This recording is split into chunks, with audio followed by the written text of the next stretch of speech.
a Osvaldo Molina. Él es economista y director de la Red de Estudios para el Desarrollo, para analizar los largos y cuantiosos, numerosos anuncios en materia económica del mensaje a la nación de hoy. ¿Cómo estás, Osvaldo? Muy buenas tardes. Hola, ¿cómo estás, Ale? Qué gusto estar acá contigo y primero que nada agradecer por la invitación. No, agradecerte a ti por tu tiempo, más bien tiempo valioso, ¿no? Tiempo que hemos tenido que invertir hoy en o leer las 72 páginas o escuchar las 3 horas con 6 minutos o hacer las dos cosas como hemos tenido que hacer nosotros para que no se nos Así es. pase nada. ¿Qué sensación te ha dejado en materia económica el mensaje? Había muchas expectativas en un contexto en el que lo mencionó, estamos en un contexto de desaceleración económica. No habló de recesión, aunque algunos economistas ya creen que estamos en un momento recesivo, es decir, de contracción de la economía, en el que se esperaban anuncios respecto al empleo, ¿no? Que avanza lentamente y se recupera no a la velocidad que se necesita para que más peruanos salgan de la pobreza, y que también se esperaban anuncios en materia de pobreza y específicamente de inversión privada, algo que pueda, digamos, cambiar las expectativas, cambiar la forma en la que se sienten los agentes económicos y que las personas empiecen a gastar más y que las empresas empiecen a invertir más para mover un poco las ruedas de la economía.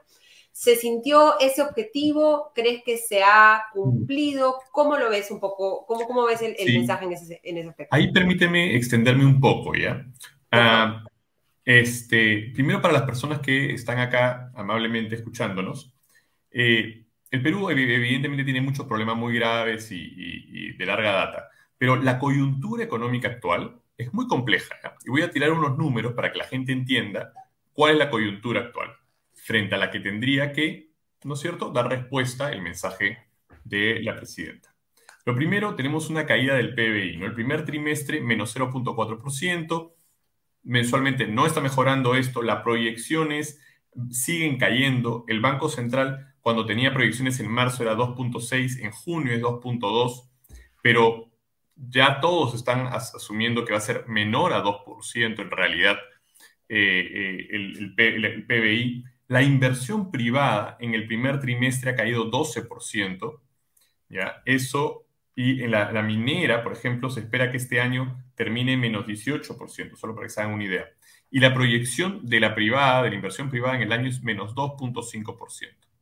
Entonces tú tienes ahí un tema complejo entre unas expectativas empresariales muy malas que hacen que la inversión privada no despegue, y solo para las personas que nos escuchen, inversión privada significa no solo pues que los grandes empresas inviertan, las pequeñas, las medianas, ese taller que tú conoces, que está en la esquina de tu casa, esos, ¿no es cierto? Entonces, si no pasa eso, si no mejora la inversión privada, no mejora la economía, el PBI, ¿por qué esto puede importarle a las personas que nos escuchan? Pues porque eso va a significar que el empleo no va a mejorar, ¿no es cierto? El empleo que cayó mucho en la pandemia se ha recuperado, pero ha perdido calidad.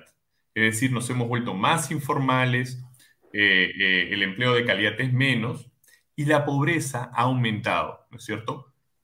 Aumentó mucho con la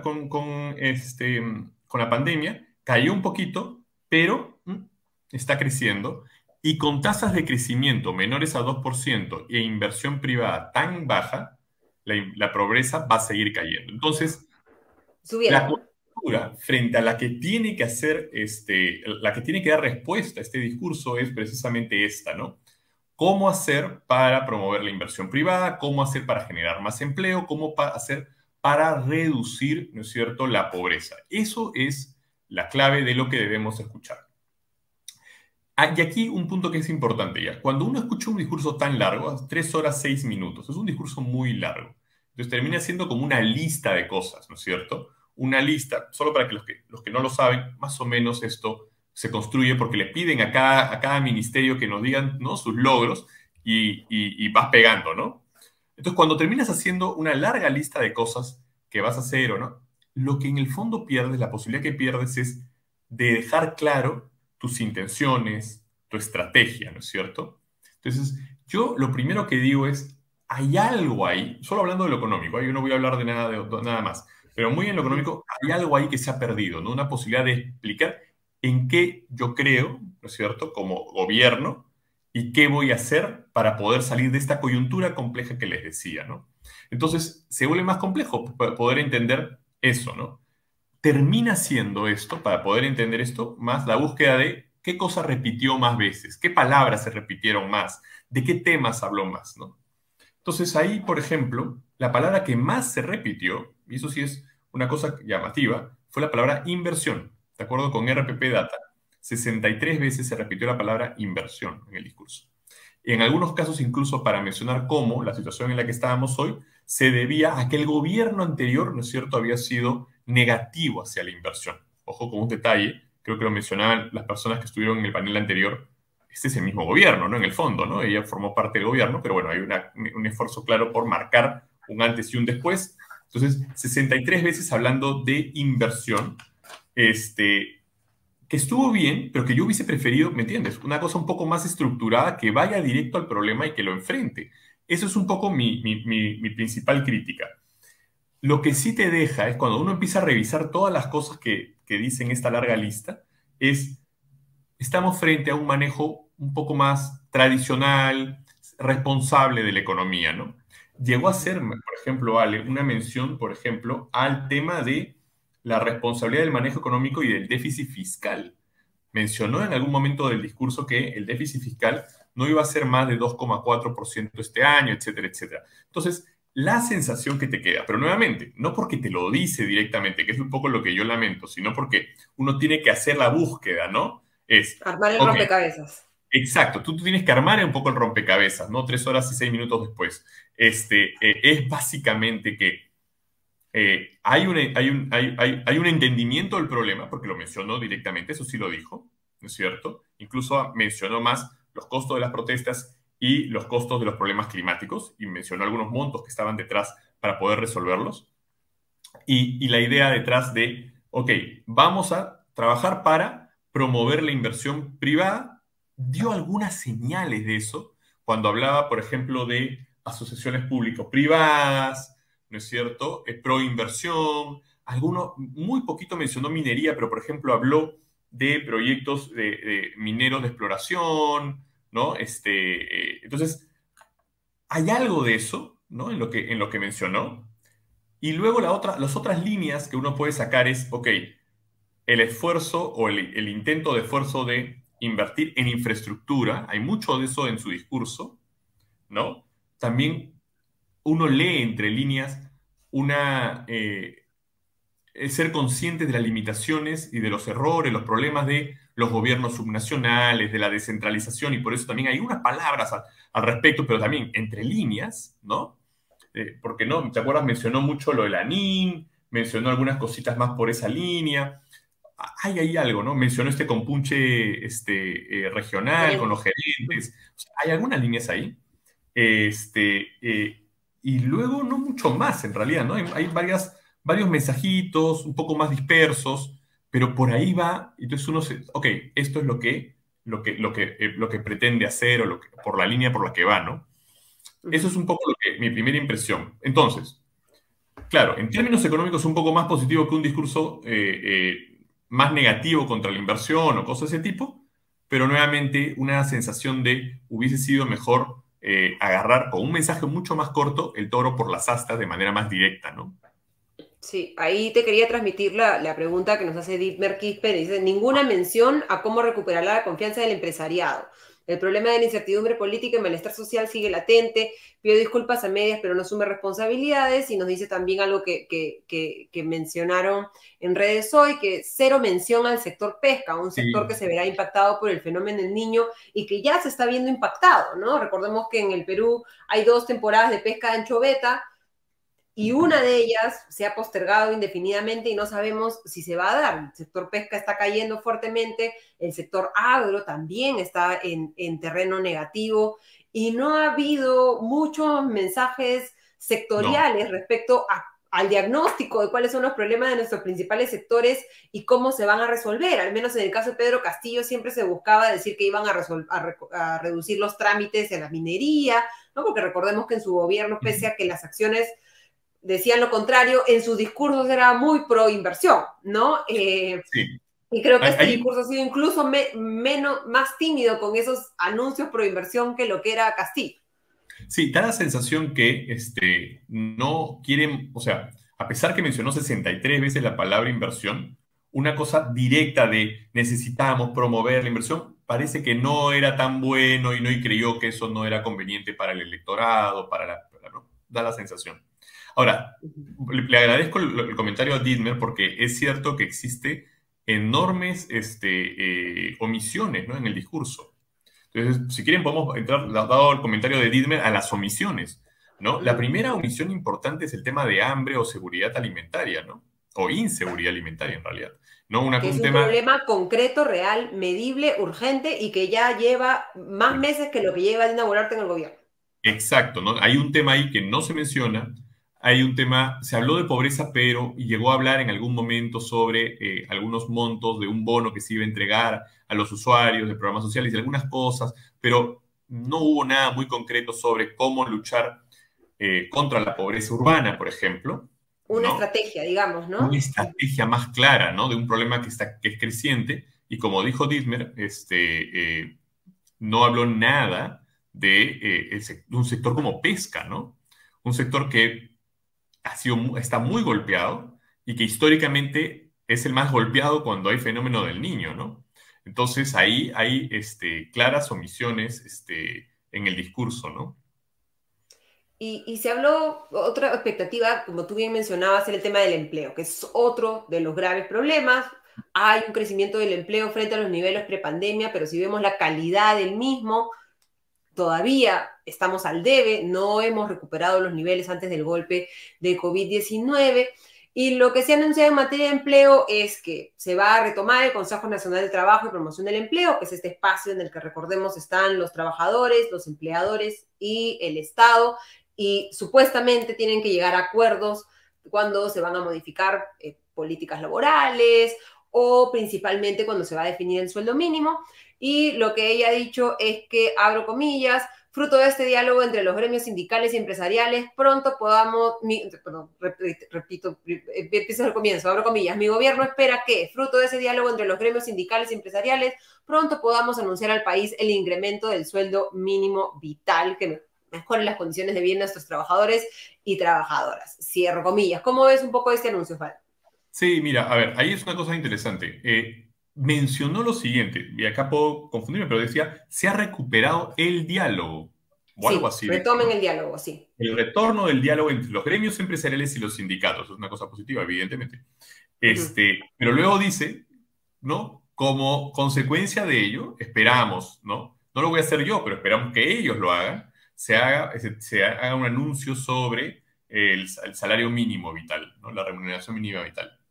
Y aquí el problema es que, claro, ahora ha generado una expectativa, ¿no? Una expectativa que, y acá nuevamente, para que las personas entiendan a qué nos referimos, ¿ya? Cuando uno mira, a ver, vamos a hacer esto, cuando uno mira el mercado laboral peruano, ¿ya? Y creo que es importante que lo tengamos en mente. Cuando uno piensa en el mercado laboral peruano y piensa, oye, ok, vamos a pensar en 100 personas. 100 personas van a formar parte de la población económicamente activa. 4 buscan empleo. 73 trabajan en un empleo informal sin ningún tipo de protección social y, por tanto, un aumento del salario mínimo vital no les importa, no es relevante para ellos. 23 trabajan en un empleo formal, pero de esos 23, muchos son trabajadores independientes, o sea, por ejemplo, el dentista que te atiende, ¿no? Entonces a ellos tampoco los impacta. Y luego tienen aquellos que son asalariados formales, ¿no? Y ahí en ese grupo lo que tendríamos que revisar es aquellos que ganan en el sector asalariado formal alrededor del salario mínimo vital. Y ahí estamos hablando de muy pocas personas, ¿no? Yo creo que 3, 4 de esos 100 que les dije. Entonces, cuando uno aborda los temas del mercado laboral, nuevamente, evidentemente es un discurso súper político, es muy positivo políticamente si hablar de aumentar el salario mínimo vital, pero no resuelve casi nada, ¿no? Porque impacta a 3 de las 100 personas digamos, que son personas en edad de trabajar. Entonces, no resuelve mucho. Se tendría que estar hablando de cómo mejorar la productividad, ¿no es cierto? Se tendría que estar hablando de cómo reducir la informalidad, se tendría que estar hablando de esas cosas. Y yo entiendo que un mensaje a la nación no es un mensaje técnico, sino también es un mensaje político, y yo leo esto como una parte política pues, de esta sección, pero sería bueno que lo hubiese podido acompañar de mensajes, ¿no es cierto?, complementarios con los otros temas que sí son los centrales, ¿no es cierto?, eh, para poder resolver realmente los problemas de las grandes mayorías, ¿no? Nuevamente, a las personas que nos están atendiendo, viendo, aumentar el salario mínimo le cambia la vida a muy pocas personas. Si en cambio lográsemos poder, y ha sido muy difícil, cambiar algo para que mejore la productividad o se reduzca la informalidad, ahí sí podríamos estar cambiando la vida de una gran mayoría. Y ahí pasa por, desde simplificación laboral, hay una serie de cosas por hacer que se podrían plantear, pero que evidentemente no estuvo en el discurso, ¿no? Ujú. Además, tú decías que se genera esta expectativa en un contexto en el que el Consejo Nacional del Trabajo lo que supuestamente está debatiendo, lo que debe Exacto. estar debatiendo, es es definir como una metodología para que el sueldo mínimo no sea aprobado por decreto presidencial cuando bajan las cifras de aprobación, sino para que respondan a un buen desempeño de la economía, a un aumento de la productividad, que era lo que comentabas. Y creo que hay una contradicción en esas dos búsquedas, Totalmente. ¿no? La búsqueda del Ministerio de Trabajo y también del Congreso de que el sueldo mínimo se defina de manera técnica y un anuncio político de esta naturaleza. Sí, mira, es excelente lo que mencionas, Ale, y nuevamente para que todos los que nos están viendo, escuchando, entiendan esto, el salario mínimo, ¿no es cierto?, los aumentos del salario mínimo debería regirse por algo técnico. Si algo ocurre digamos, las condiciones, si algo ocurre aquí y acá, esto debería generar un aumento del salario.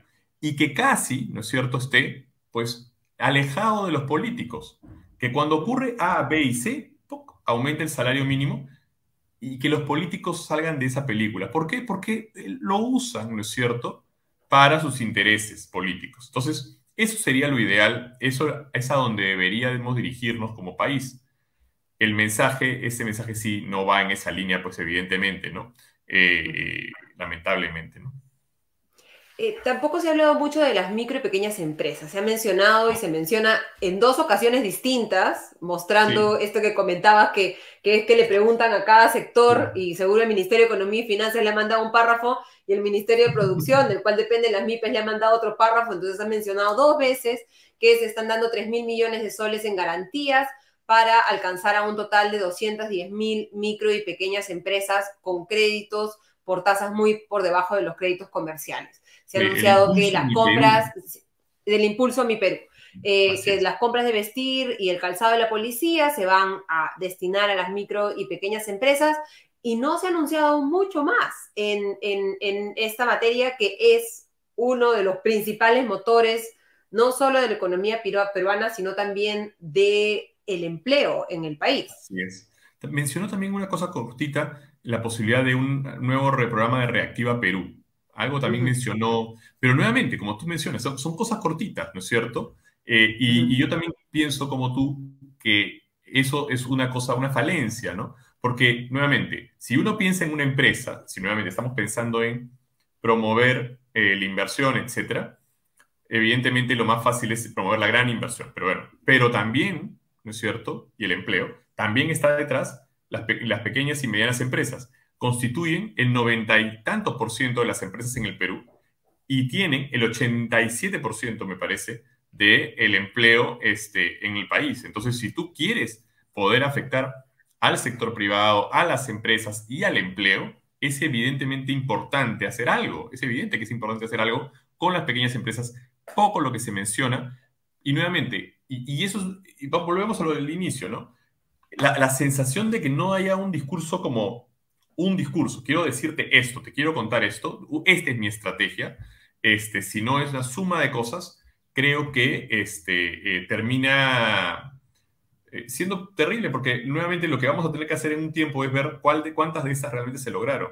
De hecho, en algunas cosas llegó a mencionar cosas que en el segundo semestre se va a hacer esto, se va a hacer el otro, que son grandes, ¿no? Y que habría que esperar si es que se logra, pero es la misma sensación, te deja la misma sensación. Ahora, digamos, lo positivo, ¿no? Dentro Sí. de eso es que no ha habido nada disruptivo negativo, ¿no? Dentro de todo, a pesar de todo. No ha habido ningún anuncio de renegociación de contratos como se hizo en el Correcto, gobierno de Pedro Castillo, ni mucho menos, ¿no? correcto, correcto. Y eso también es importante mencionar porque, dada la coyuntura con lo que empezamos a conversar, ese tipo de anuncios pues tendrían impactos muy negativos, ¿no es cierto?, en las expectativas empresariales. Y nuevamente, empresariales de todo tamaño, ¿no?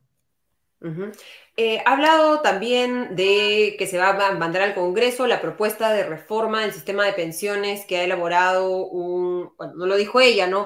Pero lo que sabemos es que se formó una comisión multisectorial desde el gobierno de Pedro Castillo, que al final terminó asumiendo el viceministro de Economía actual, Es- Sósimo, y que ha preparado una propuesta de reforma del sistema de pensiones que va a pasar al Congreso.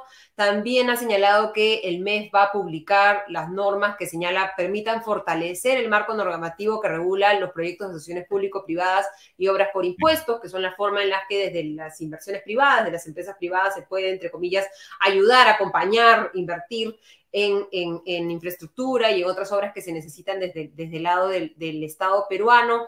¿Cómo ves un poco estos dos anuncios que eran esperables por el lado de la reforma que ya sabíamos que se había terminado de definir, y desde el lado también del fortalecimiento del marco normativo de las APPs y las obras por impuestos, que también cada cierto tiempo lo hacemos, ¿no? Cada pedido de facultades delegadas cambiamos las reglas de proinversión para tratar de acelerar este tipo de proyectos, pero no salimos del escenario actual en el que la gran mayoría de proyectos de inversión en el país están parados, y que pese a que tenemos recursos para hacer obras que tengan un impacto positivo en el día a día, en la calidad de vida de las personas, estas inversiones se quedan congeladas. Sí, bueno, a ver, lo primero, el tema previsional es un tema muy complejo. Eh,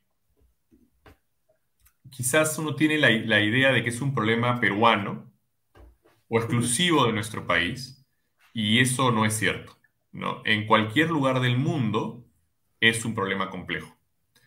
Y lo que lo hace más complejo en el Perú es que es el nivel de informalidad, ¿no? Es el mercado laboral tan raro, ¿no? Que tenemos, ¿no? Una vez un amigo me explicaba lo complejo que era el tema previsional en el Perú. Y claro, porque el verdadero problema es que como tú entras en la informalidad, o sea, uno piensa que una persona es o informal o formal, pero eso no es así, Uh ¿no? O -huh. sea, uno es formal un tiempo, pasa a la informalidad, Uh -huh. regresa a la formalidad y así sucesivamente.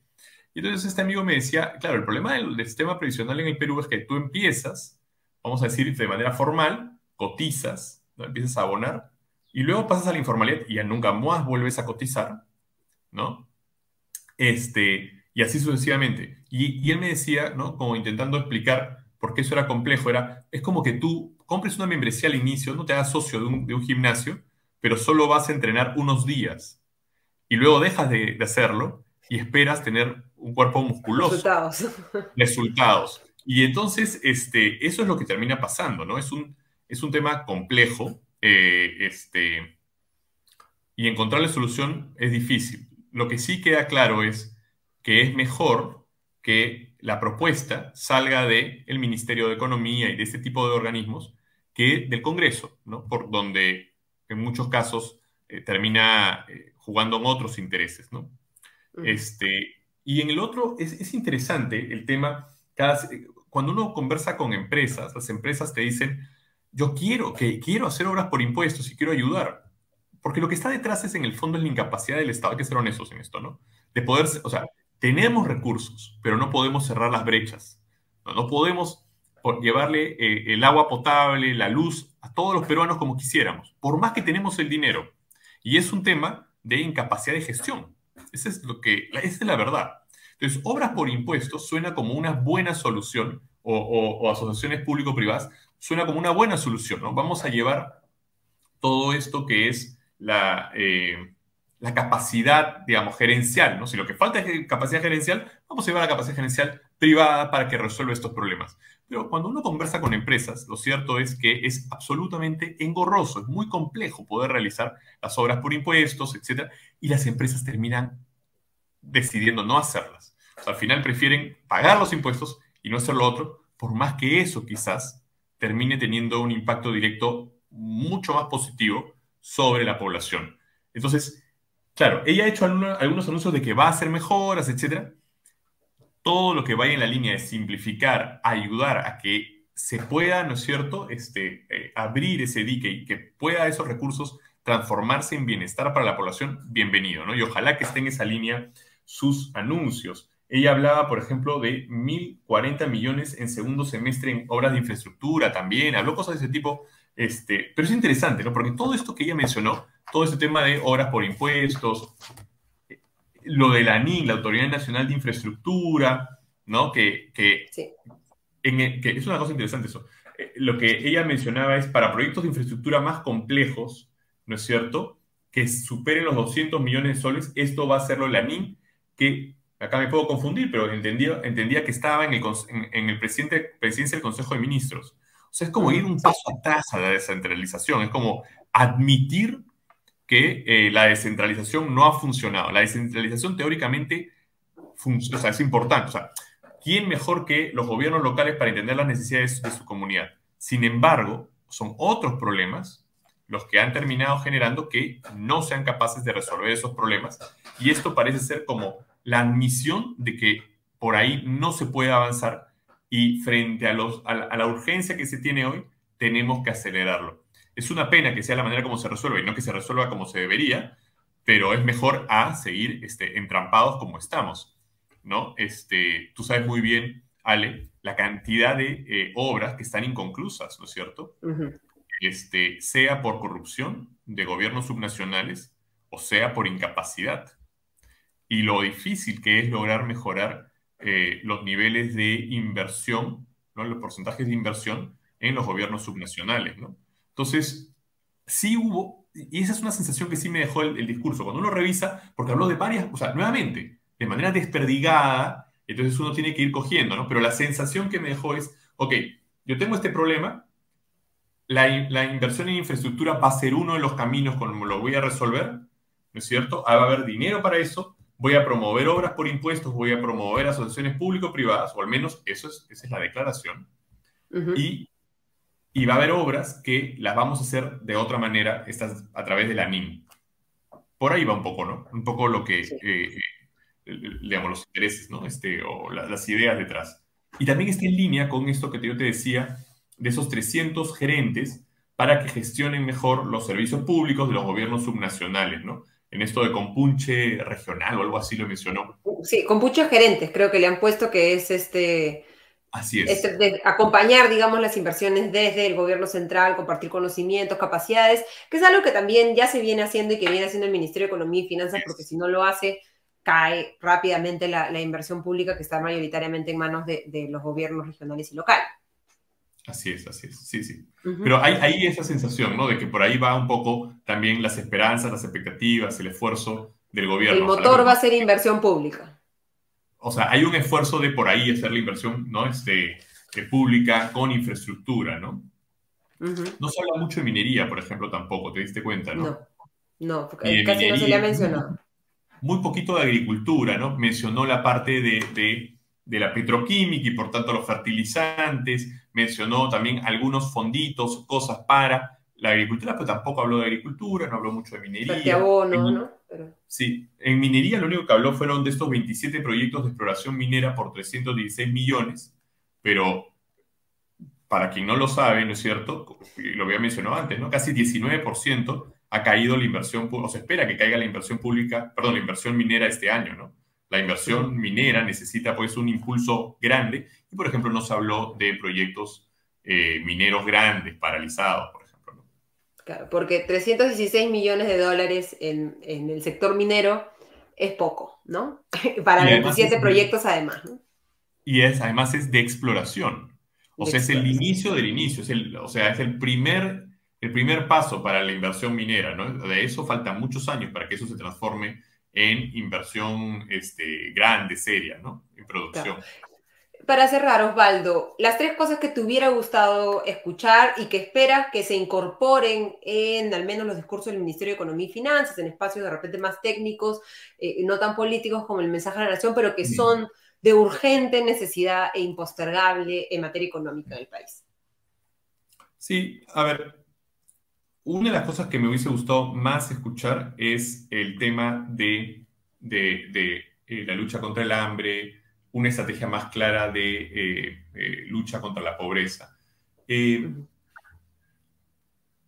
es terrible que retrocedamos tanto y tan rápido lo que construimos con tanto esfuerzo durante tantos años, ¿no? Dicen, algo así la frase, no lo recuerdo muy bien, pero que para construir se necesita gigantes y siglos y para destruir enanos y segundos.